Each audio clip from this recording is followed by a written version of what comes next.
And that's because now on BBC2, the Tory leadership contenders join Jeremy Vine round the table for a special extended news night. For one night only, the Tory hustings, Kenneth Clarke and Iain Duncan Smith, head-to-head on the future of their party. Who can bring the Conservatives back from the brink?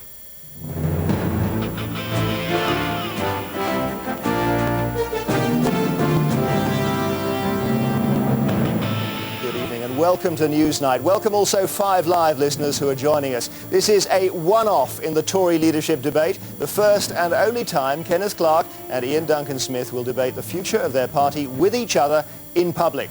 Listening to them here in the studio are 8 Tory members from around the country. 8, that is, from the 300,000 strong electorate, which has already started picking the winner by post. 3 of them are Duncan Smith supporters, chosen incidentally by his team, and another 3 are chosen by the Clarkeites.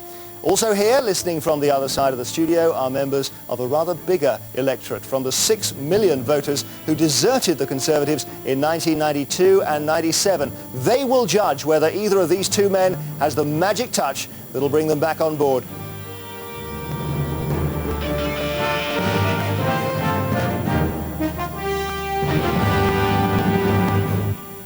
Well, we will hear from the 2 candidates in just a moment. But first, let's take a quick look, if we can, at their political CVs on the screen behind me. Starting, if we can, with Kenneth Clarke's Paymaster General, his first cabinet job in 1985. And after that, Chancellor of the Duchy of Lancaster, 1987. Health Secretary, 88. Education Secretary from 1990. Home Secretary from 1992. And then the really big job, Chancellor of the Exchequer from 1993 to 97. And now, if we can, we will have a look at the political CV of Iain Duncan Smith MP.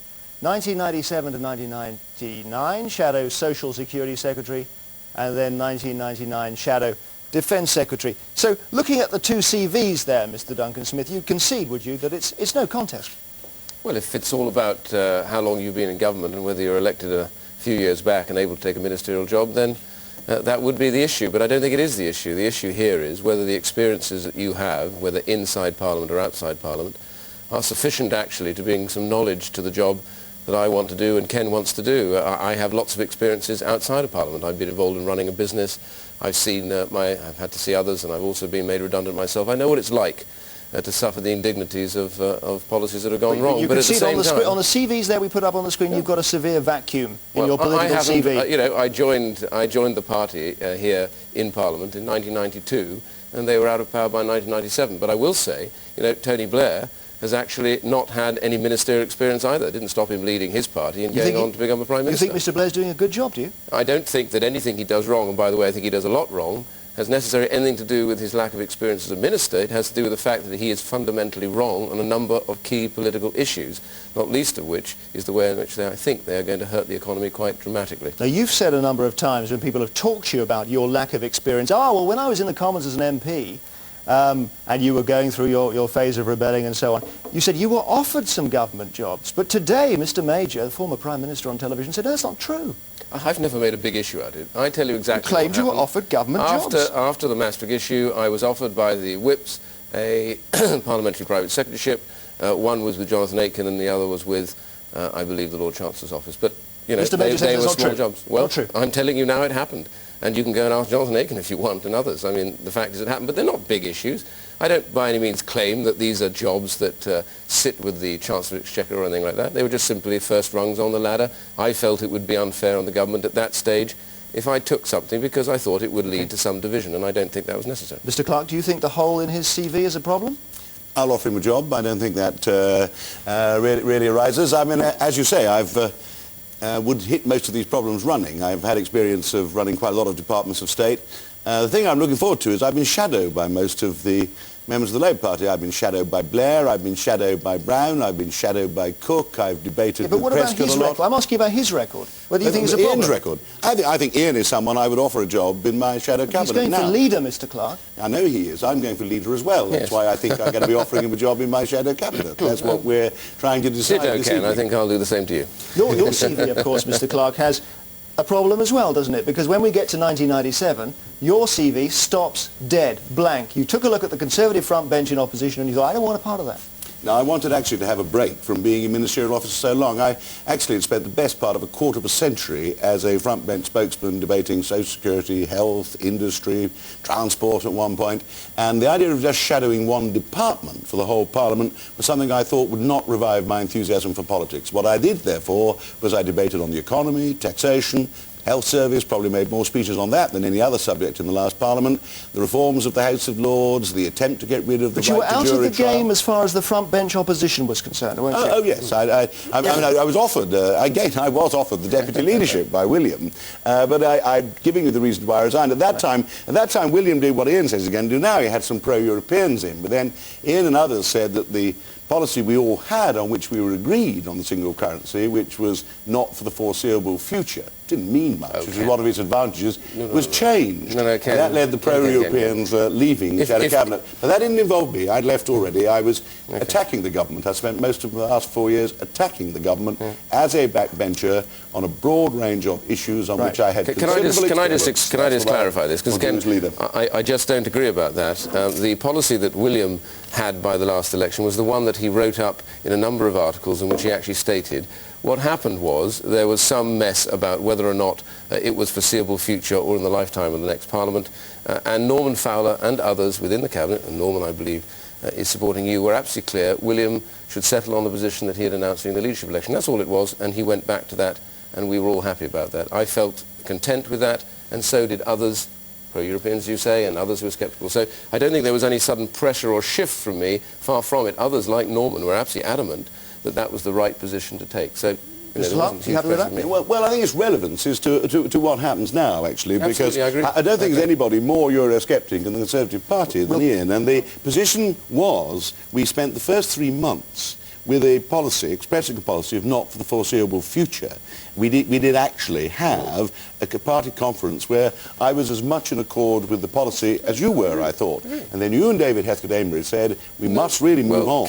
It's not for the Parliament, and the two pro-Europeans Ken, with respect, that's not the case. The truth was that what William had stood on, the position on Europe, and go back and check this, I promise you, there's no point in getting a dispute about this is all in the past, but others, like Norman Fowler, absolutely agreed and felt that it was right for him to restate that position. It just happens to be that the interpretation of the policy in the first few months was incorrect. That was all. I didn't have a huge drive to do it more than anybody else. It was the fact that until this was clarified, it would lead to difficulties and disputes. Well, I mean, that's the past thing. I don't want to dispute. We go on about that. Only as relevant now. I mean, again, going back to what's just been revealed by Liam Fox, that before the election, the decision was taken not to campaign on health and education and these issues. It was decided to campaign on Europe, 12 days to save the pound, and all that kind of thing. Now, I have been advising William, I've been advising colleagues, and in my opinion, we should fight on the big domestic issues. Health was Blair's great weakness, and so on. Well, but you were amongst those who made the decision not to campaign on health and education. With respect, Ken... Are you saying we... No, with respect, Ken, there were 3 days allocated and launched for education during the campaign. 3 times that Theresa May and others actually stated our education policies. There were other moments when we did both pensions, a whole variety of issues. The problem was, as I think you can understand, that there was less interest in getting on to what I consider to be the major subjects. And I agree with you here. I think we do agree about this, that actually what we need to do as a party is to get on to those public service issues. We weren't able to do that enough in the run to election, which is why it wasn't so good for us. Let me just break it down. It just didn't have the time to get round to it. No, we got round to it. The problem was none of this was reported at the time. I promise you can go and see Theresa about it. She was as frustrated as I was. I kept saying, let's get on to education, let's make sure that we've done it, try it again, and okay, we're going to come back to Europe separately, obviously, so let's just pause that there for a second if we can. But going back to the CVs, is it a problem for you that Mr. Clarke's goes blank, this marvellous resume goes blank after 1997? Oh no, come on, look, I'm the first to say that Ken had just spent a long time in government, almost pretty continuous. He came to 1997, it was a disastrous defeat. You know, everybody wants to resolve their lives as they must afterwards, you know, and as far as I'm concerned, Ken is a colleague and a friend and talented, and I'm sure he wants to give his best for the party. Right, because one thing... It only goes blank because you're listing my officers, and we weren't in government. If you wish to consult the pages of Hansard, you'll find it was not blank. You didn't have any shadow post, that's my point about it. Mr Gordon Brown would rather have liked it to be blank, I think. My comments and criticisms on his budgets were altogether helpful to Mr Brown, because I believed then and I believe now he made quite a lot of serious errors, and we're about, let's look to the future, we're about to discover the consequences of the way in which these tax rates too much, regulated too much. You mentioned what you were doing since 1997. Of course, embarrassingly, some of that's come up today, hasn't it? Because you've been working with great Ken Clarke vigour for British American Tobacco, BAT. Are you uneasy, Mr Clarke, about today's allegations that the company is actually taking part in the smuggling of cigarettes? This has been livened up again today with my picture stuck in the middle of pieces which plainly have nothing to do with me, and I think you'll find, it's no coincidence that the dear old Guardian is trying to liven up its anti-tobacco story. It's not true. It's certainly not true. There's absolutely nothing that's emerged. It's inconsistent with what I said the last time these were run. Would you know if it was true? I'll tell you where I think these stories come from. I think they come from Millbank, because I've been trying to work out. I don't think Iain's people have anything to do with this rubbish. I'm sure they haven't. Well, it's no coincidence that several newspapers, the Times and the Guardian actually, have produced this the same day. I'll tell you who's behind that. Alistair Campbell. Alistair Campbell's produced a left-wing Labour MP who's prepared to hint he'll recall a select committee in order to liven this up. Why do you think the Labour Party have produced it today? Because they want to influence the outcome of this election. All right. And I'm flattered the Labour Party want to stop me winning this election, but I haven't had a Conservative voter in this campaign take any notice of this nonsense. You don't think this £100,000 a year job has started to sully your name?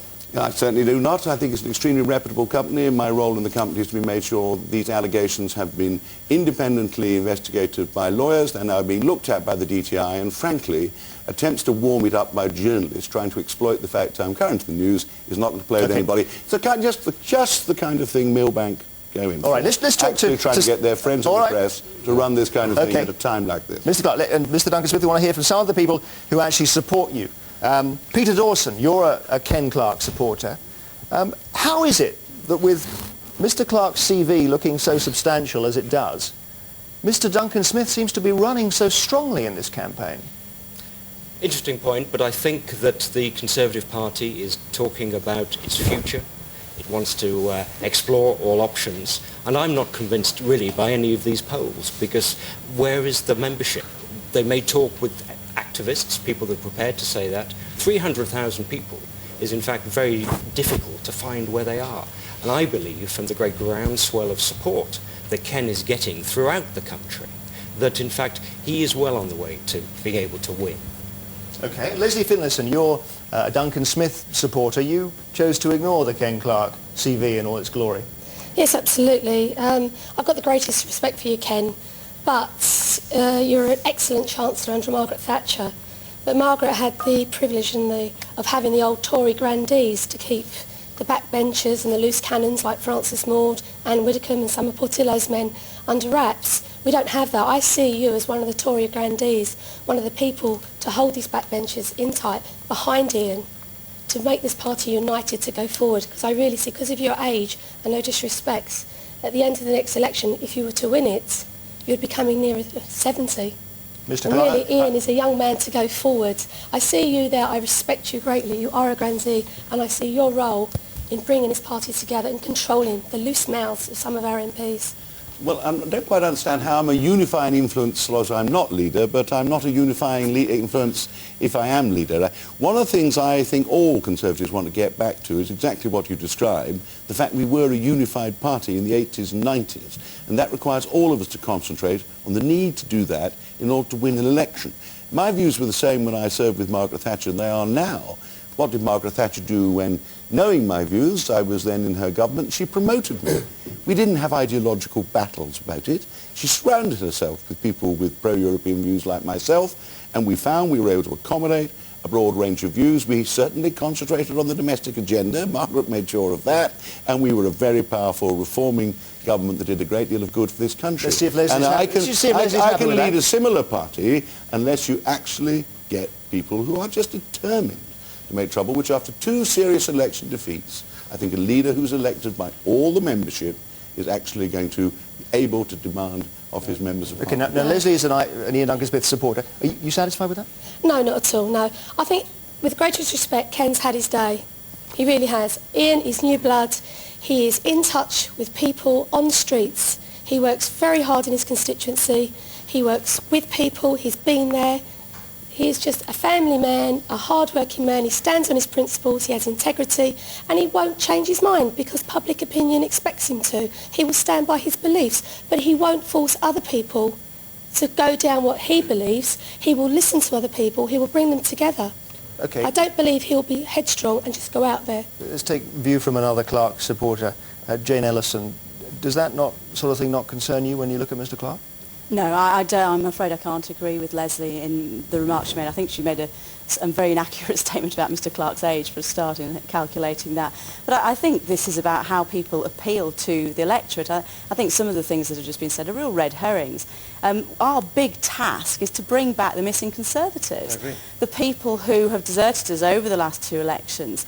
And they didn't desert us because we weren't right-wing enough. I mean, I think that's one incontrovertible fact. And it's certainly the biggest issue we have to address. How can we re-engage with the mainstream of British politics and offer this country what it's crying out for, effective opposition and then effective alternative government? Right. Let's come in on that point if I can, because one of the things that it sometimes seems in this contest is that your party's catastrophic performance in the last election is being glossed over, particularly by you, Mr. Duncan. Well, you've called the William Hague leadership a platform on which we can build. There were things that William Hague did and what we did in the last 4 years which do give us a platform. He won one seat in 4 years. I am not saying that 2001 was anything short of a terrible election defeat.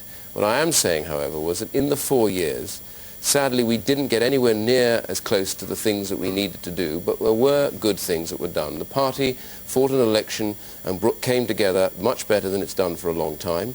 We had some good policies and good positions on things like the environment, on education. We weren't able to launch them or sell them as hard as we could, but the reality was there are good platforms to build from there. What I'm saying, however, and I agree, that the point now for us, the issue for us, for Ken or myself, whoever becomes the leader, is how to reach out across a broader range of subjects than we were able to tackle by the last election. I call these the quality of life issues, public services, the health, the education, the idea about care in the community, as well as law and order. And those are the big subjects. And I don't actually... Just stop you for a second. You've used that phrase again. You've called it a good platform. How can winning one seat... Well, you said again a good platform, that the William Hague, the result was a good platform. I didn't say the result was a good platform. I said the work put in the last 4 years gave us a platform on which to build now, to construct these. It wasn't wasted 4 years. I think William Hague had an impossible task. I don't think we should make William a scapegoat, because it really was an impossible task being leader of opposition after the last election. I was probably very lucky that I didn't get it.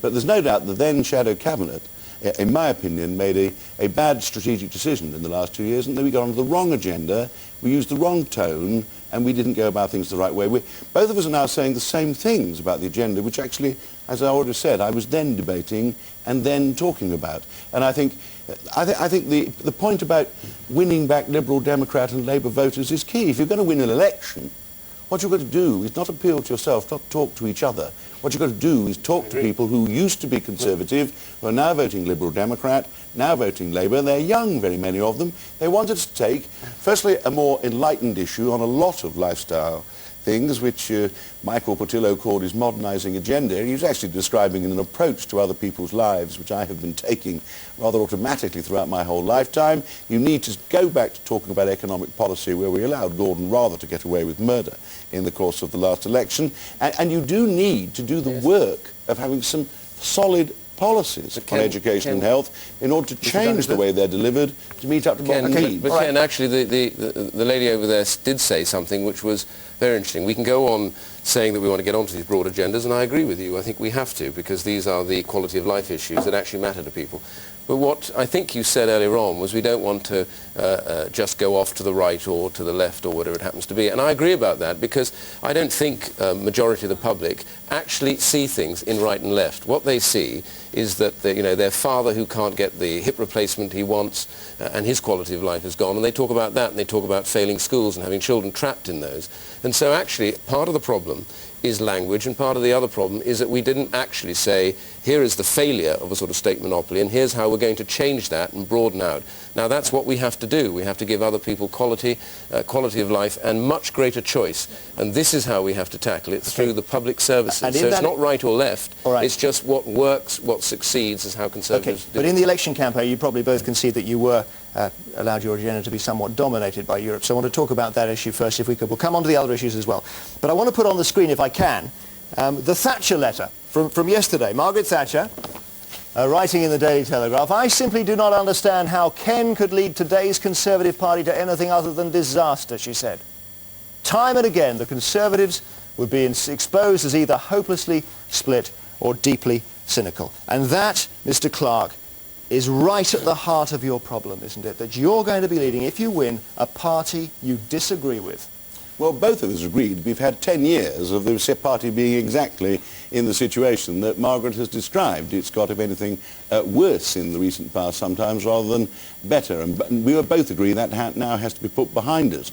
But Margaret's motives behind this were this awful E word. Again, she suddenly intervened and decided that she agreed with Iain. We got to move into a more Eurosceptic position than we were last time. Now, actually, if Margaret had asked herself the question that the young lady in the audience just asked, in 2001, is it right we should be dominated by this? Isn't it right that we should ask, how are we going to appeal to people who were voting against us? People who vote for pro-European parties, like the Liberal Democrats.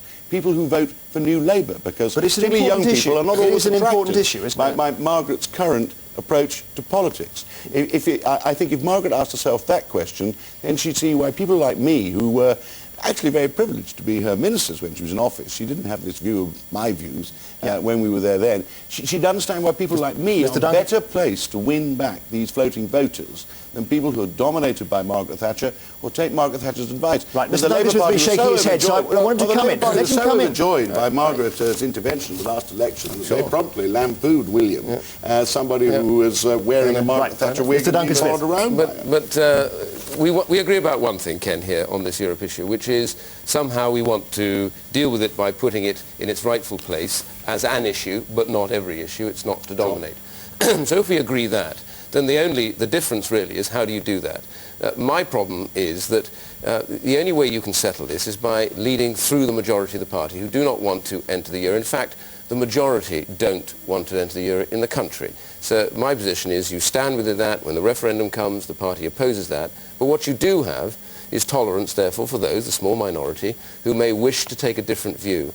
And I think that's the way to handle it. They can be in the shadow cabinet, they can be in the front bench. When the moment comes, they can step down, they can campaign for it with passion, with honesty. I mean, I tolerate that absolutely. My point is, if you do it the other way around, Ken, and I think this is the real issue, what do you do if you are at odds with the party when Mr. Blair comes back from the next intergovernmental conference? You know, the party wants to go one way and perhaps you might want to go the other. That's the real issue. Or when the referendum comes for the euro, if you was to hold it at the next election, when as honest as you always are about this, and great credit for that, but however, that is going to take a different line to the party. Mr. Clarke. They'll tease this out every single time, and we will break up over this for 4 years. Well, Tony Blair's not come back from many conferences with my agreeing with him, and I do not anticipate that situation arising.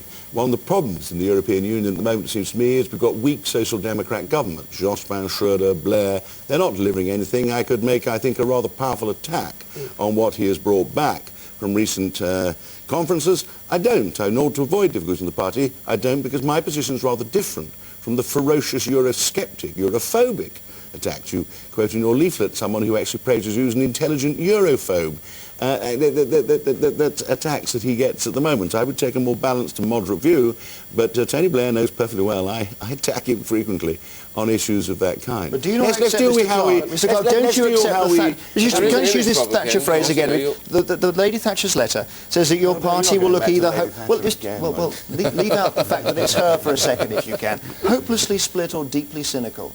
Isn't that the way it's going to happen with you as leader? think it's deeply cynical to keep harping on about Lady Thatcher, myself. And I don't worry that it's her. Let's just go down. Well, perhaps we can put Lady Thatcher's letters one side and just deal with this in terms Great Prime Minister, but not always the greatest source of advice about how to win elections in 2005. Isn't the problem with your party, Mr. Clarke? Let's go back to because we sound as though we're agreeing. But I tell you what troubles me. Of course, I think we should respect each other's opinions. That's what we did when we were in office. That's how we used to win elections. And I think on the single currency, where it's all going to be decided by referendum, the public are not going to regard that as an election deciding issue. We can actually just have freedom of speech and freedom of vote and actually tell the public we're going to leave it to a referendum. My understanding is you're going to still have an official policy which will bind everybody in the cabinet unless and until they're let loose for 3 weeks in a referendum. And your policy will be harder than William's. Well, your policy will be we will never join the single currency in any circumstances. Well, Ken, I'm being honest, you're honest, I think we both are about this. I'm not going to be voting for the single currency. I think for constitutional and economic reasons. Yes, I think for constitutional reasons it isn't going to work for us. I actually don't, by the way, believe it's going to work for the rest of Europe. But that's now to be the official policy of the party. The policy that I have is that come the referendum, I will lead the party which does not want... We had a vote on this last time, Ken. Over 85% of the party said they didn't want it, and the majority of the country don't want it. So there's nothing extreme about saying I'm on the side of the majority. Over 85% did not say we should never join. Your opinion is not the let's come policy back to to which this, 85% voted. let me just take you to this, because it's about how you deal with those who don't want that position. I have never said they would thereafter have to say they suddenly had adopted this position because they were in the cabinet. I would say quite happily that they can make it clear that they will be making a decision on that when the moment comes, and that the good thing about being in a shadow cabinet run by me is that the tolerance is there and the understanding that they do not have to say I absolutely agree with this, but I am happy to be in the shadow cabinet on that basis. We might be doing some more good for the Conservative Party here than some of our predecessors have been doing in the last day or two. Can I have a question that arises this? Why then are you so upset by my saying that they should all be free to give their honest opinion now? I actually think, and one of the things that's key, I think, to being an opposition... No one's going to stop you giving your honest opinion at any time, is it, Ken? Is to have an approach to politics which contrasts with Blair's. Now, people know we have a variety of views. All I'm saying is that we should all give our honest opinions, be conviction politicians again. I don't see why you can't have a shadow cabinet where people like you could say never, in any circumstances would I vote for it. People like me could say if and when the economic circumstances came right, I probably would. You'd have every gradation between. That would diffuse it. You say that would cause division, cynicism, difficulty. I think it will, Ken. You've all got to just keep quiet. It will, Ken. Till the referendum. Let me just answer that, because it's quite important, this. One of the big areas that is going to cause serious problem is, look, as far as I can see, if you were the leader and at some point Mr. Blair is going to call a referendum, what happens then? During the course of that time, you will want to clearly share a platform with him. You did it before. You sat down with him and Gordon Brown, and you said, I agree with them. The problem is that the Labour Party will love that, because what that says to them is that here is the leader of the Conservative Party and completely in tune with us, but the rest of the majority of the party is not. And they'll feed that split and feel that division. And I think it's manageable from the other side. That's the difference between us. I think it has to be managed from the majority of the party, and you think it can be managed from the minority. You and I are having a very constructive debate, so I'm not going to go back to the times when you enthusiastically voted for them, which is something with them, which is something I've never done. Just dealing with what happens. The public don't have this problem with the referendum. The reason 12 days to save the pound and so on did not work was the public said, but that's a referendum issue. That's a separate question. That's my point. Okay. You can put it on one side. If you have clarity. If you have an election and referendum, the Conservative Party may get excited about it, but the public won't. They'll say, I can now choose a government. I can decide whether I want a modernised Conservative Party or whether I want dreadful, shallow, lightweight Labour government to continue, and they can say, also I want to break it, gentlemen, I want to break it. If you were the Labour government, you would trail your coat at us all the time and say the principle of the euro, have a little debate on it, just on the point of where Ken goes and the rest of the party goes, that's all. Just on a point of fact, because we had quite a good shout. Just on a point of fact, did you say never on the euro just then?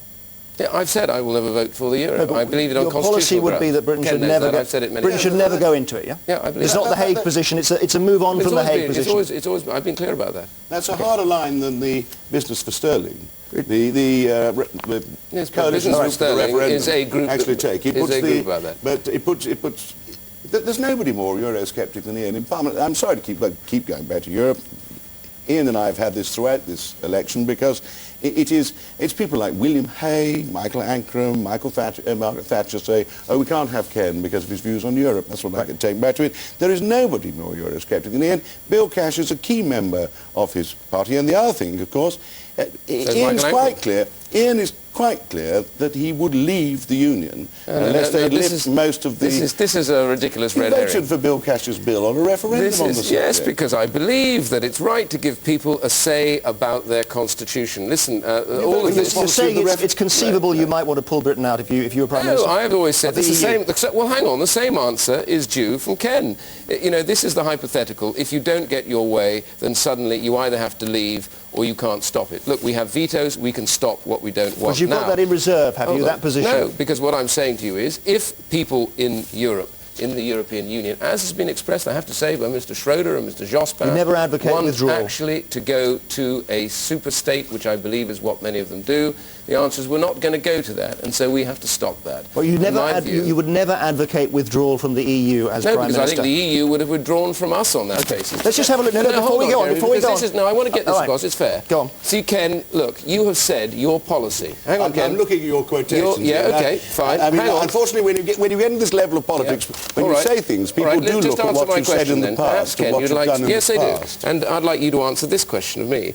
You say that that is where I will be and that we have to leave if we don't get our way. But you've said publicly that you do not, you want a decentralized Europe and you believe a Europe of nation states. So if those in the European Union that disagree with you on that are winning their way and want to go deeper into this, what I call superstate, federal state, then surely the same point is made to you. At some point, you're going to have to say no. Now, the only question between us is where does that line lie and when do we define what is and isn't acceptable? I have not only always said that I'm in favour of a union of nation states, I have always said that we should veto any attempts to move into the levels of taxation, veto any attempts to move into the levels of public spending. Indeed, I have vetoed proposals, not in that area, but I did veto the withholding tax. I've also taken part in bitter fights against the social chapter and so on. Of course, I think Europe needs reform, and I'm quite prepared to resist competence being taken into areas where nobody wants Europe to take over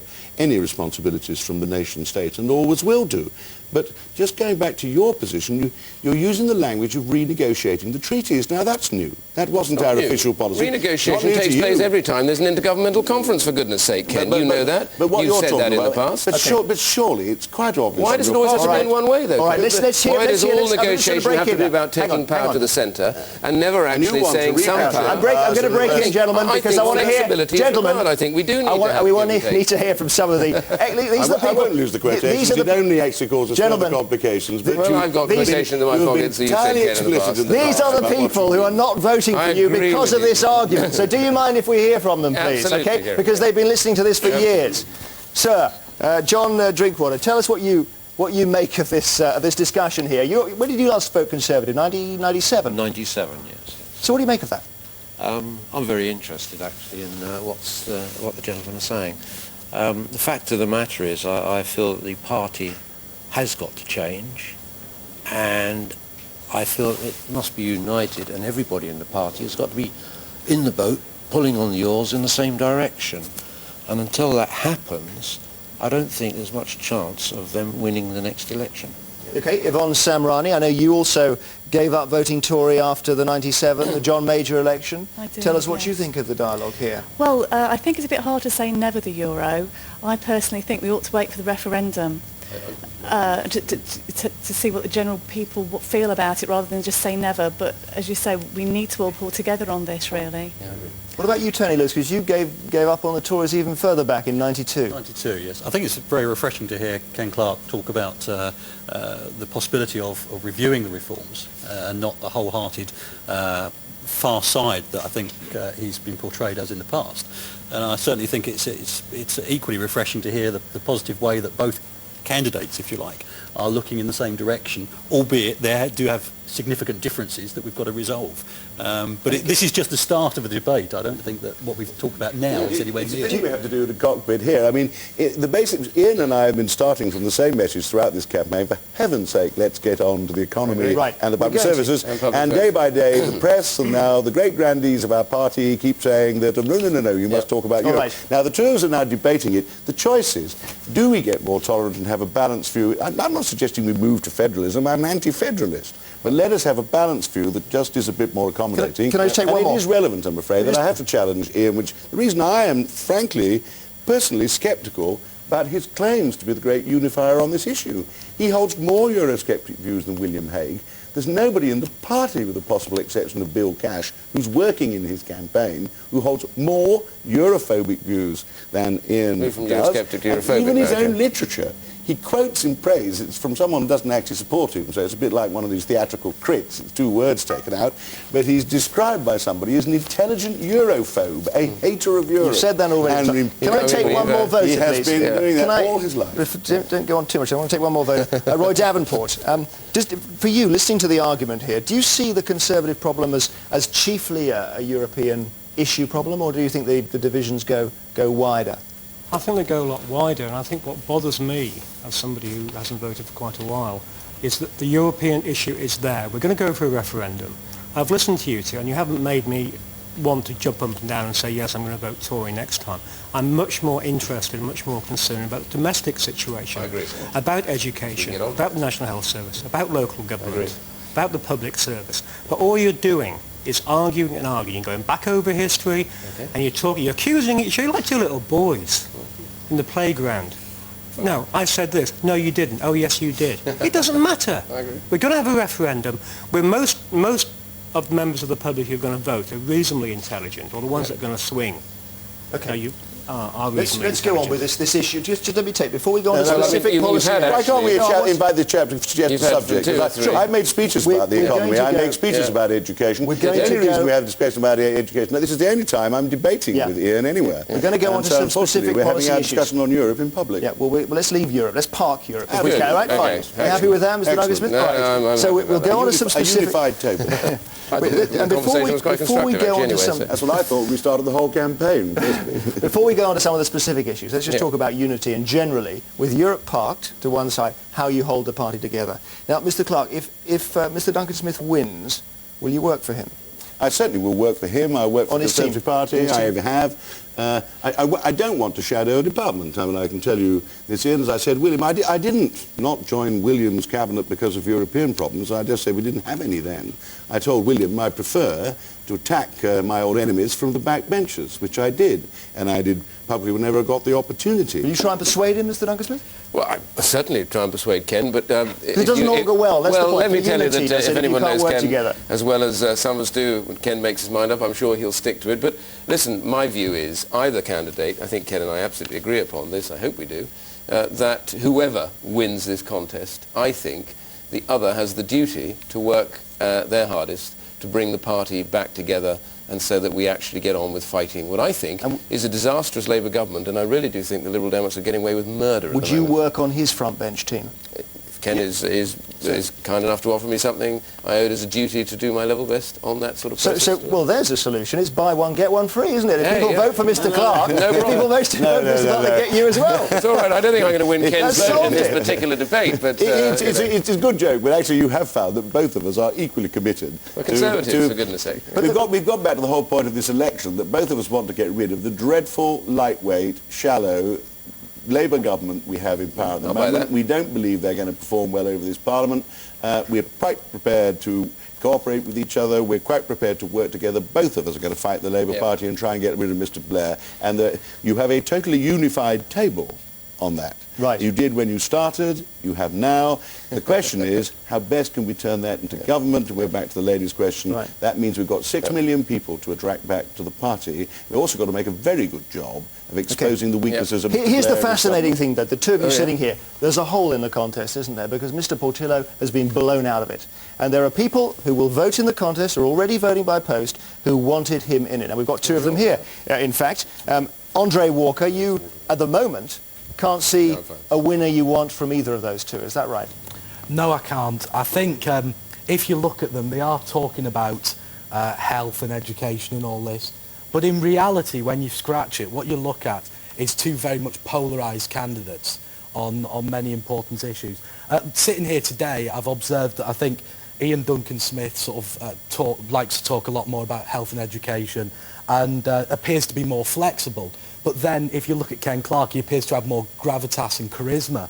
And it really is about strengths and weaknesses. And I think that they both have a fundamental weakness or fundamental weaknesses that give me a real problem about deciding which one I'm going to go for. What do you think is missing then from the contest? Well, to be honest, as a Conservative Party member, I think all the other candidates who wanted to get the leadership, I don't think we should have narrowed it down to two. But as we have, I don't think there's much point in necessarily slagging off the candidates and saying, pointing out weaknesses and whatever. But I think there is an issue with Ken on flexibility and on how, he's willing to interact with people who don't agree with him. But that said, he's incredibly popular. We always get told walking around that he would be a great leader and all the rest of it. So, you just don't know, do you? Carl Paulson, you're also struggling to find a candidate that you want to vote for. Are you with the Portillo agenda? No, I mean, I think I'd agree a lot with what my colleague in the front has said, and coming back to what the chap over there said a few moments ago, what concerns me is that in the past sort of 45 minutes we've had an incredible slanging match between two very senior Conservatives, which hasn't engendered any enthusiasm amongst floating voters. So what do you want to see that you're not seeing? I want to see them talking about issues. I think a lot of it tonight, Jeremy, if I must say, is a little bit down to you because you steered the debate onto Europe first, and we haven't even touched on health and education. We thought we'd get it out of the way at the beginning. Well, we've got 15 minutes left, so I think you bear some of the responsibility for that. But we have to get our messages across. We had very good policies, I think, at the last general election on health and education. The trouble was when we were getting out onto the doorsteps, people didn't want to listen because the media agenda was being hijacked by the issue of Europe, and we do need to put that to one side and get on fighting what is a chronically appalling government. Let me just say, before you do, gentlemen, I just want to say we want to hear your views on this tonight. There is a special phone-in on Radio 5 Live, which will start immediately after this debate. They're on 909 693 AM. You'll know that if you're listening. You can call for free on 0500 909 693 on medium wave there, 5 Live, and there's a webcast discussion about tonight's debate which you can join via our website. Now, let's turn then to the bread and butter issues, vital issues on which the eventual leader will campaign day after day, and education will take first of all. Ken Clarke says he's going to look at ways of abolishing university tuition fees, and he will set up a commission to develop education policy. Iain Duncan Smith says he's going to propose a new system of education credits so children in failing schools can go to a different one. He also wants to give schools a greater say over their budgets. Mr. Duncan Smith, what you're proposing here, a kind of voucher system? Can you say the word voucher? You can say the word voucher, but it isn't actually the same as this. This policy that I'm looking at, and again, I'm not going to make these policies up set in concrete because we're going to need to discuss these and look at them carefully. What I'm trying to indicate here is that one of the problems we have when we talked about education is we tended to talk about it from the top down. We started to talk about giving greater power to schools, which I agree and believe in, giving them greater control over their own money. But for parents who are in real difficulties in constituencies like mine in cities, where they're being failed mostly by Labour councils who trap them in failing schools, they say they want to know specifically how their lives are going to be improved. And our problem is that we have never really, well certainly not for some years, been able to say directly to them, here is how we're going to help you out whilst we sort the problem out. And the credit system that I'm talking about here is literally specifically targeted at parents who are trapped and say, I don't want to go to that school. It's got bad discipline problems. My child has had enough. I want a decent education. It's got such rotten records that it's not going to help my child. And, we ought to be able to say to them, okay, fine. Well, here, in that case, because the state has failed you, then here, take the credit. Go out to another school if there is and can be found one. You can top it up if you want, and for those on marginal low incomes, we can probably even, because it is so narrowly focused, look for ways of giving some form of grant to that. That seems to me to be the beginnings of a real, sense that we're really that engaged on what their problem is that we really want to solve it, rather than saying there's nothing we can do. I don't think it's necessary, actually, because I actually agree that money should go with the pupil in line with parental choice. So when we looked at vouchers and credits in the past, Keith Joseph actually rejected it a long time ago. I don't think they turned out to be necessary. The problem is, given that what one needs to do is to allow much more parental choice, and one needs people to go to schools of their choice, they'll go to the succeeding ones, they want to do something about those who find their own schools are not good enough, is actually, we never solve the problem of enabling the popular and successful schools expand. Labour is repeating the error of putting all the money into the failing ones, so that actually you almost get rewarded for failure. And I actually think we've got to tackle the question of how do you accommodate the move into new schools, how do you open new schools to actually satisfy parental demand. At the moment, what happens if everybody suddenly realises that that is the place where their children have the best opportunity, first the classrooms fill, then they become bulging, then all the parents get turned away. Meanwhile, all the money's being given to the one down the road where the pupils are not going, and that needs to be tackled. All these vouchers and credits are not really tackling their thing. It's not also, structure's not the biggest problem. Right, the biggest problem is professional self-esteem of the teachers, giving them back more control over how they teach the children. It's not good enough just to bombard them with more and more targets. You've got to give them back their professional self-respect so they can use their own judgment to how best to get their pupils up to the standards they want to get. Why not concentrate on enlarging the good schools, like he's saying, and not the vouchers? Listen, I'm in complete agreement with the idea that good schools should expand. I mean, I don't think there'd be any difference on that, and I sense that we'll be in agreement about how to focus money and control down on schools. I mean, I'm particularly struck when I go around schools that the way the teachers tell me, the way they've been deserted by the government, they can't, for example, exclude pupils anymore who are really troublesome and difficult, and at the same time headmasters say, look, head teachers rather say, I'd love to be able to say to very difficult parents who don't match up to everything, I'm going to make this school contract enforceable. But you know, there's one other dimension, and this is the bit I'd like to introduce. It's that for far too long we've allowed in the Conservative Party this debate about education and health to be set around Labour's parameters, which is that only the state has a game to play in this. If you go to, and we should really look at countries and friends in France and Holland. In Holland, for example, I was struck by this from talking to a Dutch friend, that over 70% of school pupils in secondary education are actually educated in what we would define as the private sector, paid for in part or whole by the state. And the Dutch friend of mine said, you know, the thing about us is we say they have a right to choose, and because the money follows them, we've actually improved our education system, and there's no question their education system is better than ours, most of them are. So we've got to look at novel ideas like that to say how do we expand quality, not just sit back on Labour's agenda. On the bread and butter issues, let's have a look at what you both said about health during this campaign. Iain Duncan Smith wants a system where if the state can't carry out an operation, the patient can use the credit for the cost of the treatment and have it carried out privately. You can see this on the screen here. Mr. Clarke's policy, he wants to look at developing packages to help individuals make their own provision for their own future health care and residential care. But Mr. Clarke, looking at the brochure that you've put out during this leadership contest, there's a startling lack of specifics in it, and we've trawled it for some policy on health, and you'd probably admit there isn't one.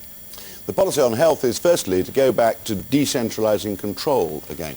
What happens is Alan Milburn, following Frank Dobson, at the moment is trying to run the entire health service from Whitehall with the assistance of the Number Pen Policy Unit. And again, we have managers and clinicians being bombarded with fresh initiatives, fresh targets, produced ever more statistical returns, the money's parcelled out in little bits. I want actually the money, again, to be passed down to the managers and clinicians with fewer but important priorities set to them, those stuck to consistently, and let's go back to the decentralising agenda we had, where people in the NHS Trust, the people in the GP practices, people in the community services actually have their professional pride given back, but also their ability to serve their own patients. This is, in the words of a famous American coach, this is deja vu all over again, isn't it? Because you were on this track in the 80s. We were on this track, but we didn't get it right. It was turned to be bureaucracy. It's not being run in that way now. It's the starting point, coupled with putting in the money and the investment, which the government's now doing again. There, I agree, you do have to look at the continental model and look to not just taxation, but to encouraging the employer provision, the social insurance provision, and the private choice to take more responsibility for care that will actually add to the resources we have. I've always believed that. So this idea of allowing a doctor just to refer to a private patient, that was actually, with respect, K. Clarke 1990, the idea that do you think the fact that Mr. Clarke has to move on from that. Well, do you think the fact that Mr. Clarke has all this experience in the Thatcher years as Health Secretary disqualifies him or qualifies him on health? No, he's qualified like any other politician who is willing to listen to ideas. I mean, mean, Ken is right on one thing, and I simply say this is key to the whole debate. Look, the problem with us in this country, again, is that this sort of Labour dogma that says only the state can provide has left us trapped with a low performance. When you compare it to France or to Holland or other our colleagues and friends, they have a higher quality of outcome than we do. But the real problem here is that it's no good us then saying to the public what we're going to do is we're going to decentralise and all that. Yes, of course we must do that, but it leaves them completely cold. The reality, we have to say to them, how is this going to affect the quality of your life? And what I was trying to do was give an example. If we were able to start at the same time by saying, look, it's unacceptable that somebody waits 2 years for a hip replacement, then what we have to say is, well, we will set some sort of time that we believe this treatment ought to be carried out. And if the state is unable to do it within that time, then we really have to say it's time to say they must be moved out to wherever we can find that treatment, because it's important the treatment, not the system. Will that not leave you open to the charge that it's a privatisation agenda and all the rest of it? But that's my point. I think this debate is now too big for politicians to play stupid games about what people should and shouldn't have. I don't want to be the leader of a party or Prime Minister who actually turns around and says, you will get what I say you can get when I think it's good enough. I actually think every other country in the Western world has now accepted the fact that health provision is about a mix of voluntary, private and state. And the one difference is they get their treatment earlier and they get it often at higher quality levels because the staff are not so overstretched. Right, that's thank what you. you've got to get to. And I think you certainly can, as we did, and we're trying to give to the GP the power to refer the patient to wherever best and quickest they can get the service. That's what we actually did, and that's what Frank Dobson stopped. You don't need all this Americanized credit and voucher arrangement, in my opinion, to do that. And it's one final point I make. It is important if you make these changes, which the public are ready for, they do trust you to continue to stick to the free at the point of treatment principle of the National Health Service. Okay. And we mustn't forget, when you go into the health service, you're actually enabling people to treat today's patients as you make the changes. And the present patients, the elderly in particular, they're not in the world where they're able to go for any private provision. I want to go back to our former Tory voters now, just to ask really on a general theme as we close, whether or not you think that either of these gentlemen has what it takes to get Mr. Blair out of number 10. Craig Ramage, what do you think? I think, representing Scotland, I'd like to see a fresher approach. Obviously what's going on in Scotland with the Tory party, there's a lot of damage still undone up there. I'd like a younger candidate like yourself to be leading the party with fresh ideas, and I think Mr. Clarke's days possibly gone as far as Scotland's politics is concerned. Do you think you've heard some encouraging stuff here? Yeah, I'm not quite sure yet where I would go, but I think I prefer the younger attitudes. Doreen Lee, what do you think about what you've heard tonight? I feel that Mr. Clarke has the experience. He comes over, you actually believe what he says. I believe what he just said about the National Health Service was very good. And where doctors can send you where you can get the treatment as quick as possible. Roy Davenport. I still think that they've actually got on to some more of the bread and butter issues now. I still think they're arguing, they're slagging each other off. But having listened to them both, they've both got some very good ideas. And it's a pity that they can't formulate those ideas. But also they need to be, at the moment, a credible opposition. And they're not even that. They're not knocking the government. Sorry to interrupt, Mr. Davenport. What about their personal qualities? What do you see when you look at them? And this is your big moment. Take your time. I prepare to cringe here. No, what actually sprung to mind was an old lion and a young fighter. And I think they'd work very well together, but I'm not quite sure in which order, to be honest. Well, personal appeal does matter, will matter. Thank you for that. Personal appeal will matter in the television age. Do you get sick of people saying you look like Haig's dad? No.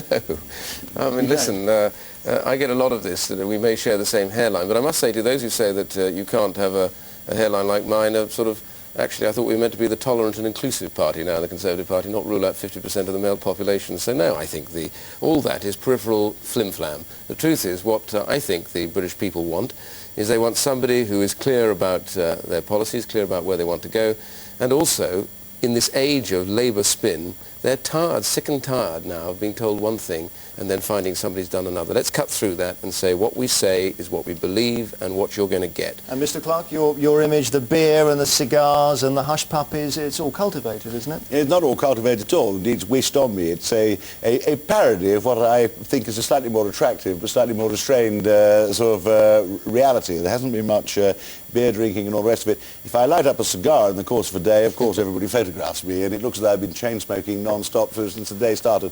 My blokish image, which had to be explained to me when it first started what a bloke was in this context, my blokish image is not qualify me for being Prime Minister or anything else. I think actually my enthusiasm for politics, my combative instincts, I hope will be useful, as Blair and Brown have discovered, I think, to their cost in the past, in taking on this government and exposing its weaknesses. My enthusiasm for politics and my enthusiasm for the content of politics, improving the public services, running the economy of this country properly, I hope will have that appeal to the centre ground which we've lost and bring their people. I fear what's attracting me back to the front bench in the present role is I don't think the shadow cabinet in the last Parliament quite made it, despite the enormous difficulties I know that they faced. Some of us really did punch hard, Ken, and I hope you would accept.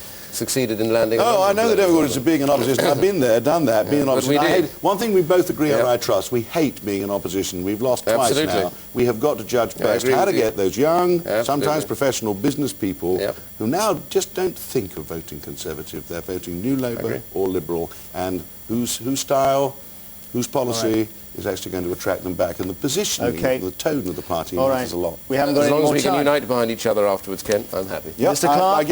I certainly think we can. We don't do it again. We're going to bring together the party. Thank you very much, Mr. Clarke and Mr. Duncan Smith. Thank you both very much indeed. That is the end of tonight's debate. Thank you again to our two candidates and to the members of our audience. Remember, we want to hear your views on this tonight. There is a special phone-in on 5 Live starting after this debate on 909 693 medium wave, and you can call for free on 0500 909 693. Plus there is a webcast discussion about tonight's debate which you can join via our website. Thank you to you all very much indeed.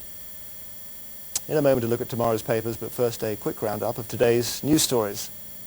Our main story tonight, the two candidates for the Conservative Party leadership debated for the first and only time head-to-head on Newsnight. Iain Duncan Smith said a Ken Clarke leadership would break the party up over the next 4 years, while Mr. Clarke said that if he would have failed to win the contest, the Conservatives would move further to the right.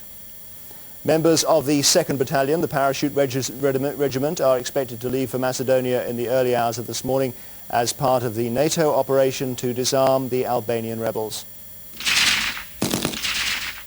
Nearly 700 paras will spearhead the British-led operation which received its final assent from NATO headquarters earlier today. The soldiers checked and loaded their small arms, the only weapons they're allowed to use under their rules of engagement. Morale is said to be high. The boys have been on edge waiting for the green light to go. We've had that green light this morning, and so the boys just want to get into Macedonia now and get the job done. The troops have left their Colchester base. They are expected to fly out of RAF Brize Norton in a few hours' time. In Macedonia, breaches of the ceasefire are continuing, but NATO says this will not stop the mission from going ahead. A total of 3,500 troops from a range of NATO countries will be deployed over the next few days. Weapons collection could begin as early as next week. Neil and Christine Hamilton have issued a writ for libel against the woman who's accused the couple of sexually assaulting her. The Hamiltons, who've repeatedly denied the allegations, are suing Nadine Milroy Sloan for damages. The Hamiltons have also obtained a High Court injunction freezing her financial assets.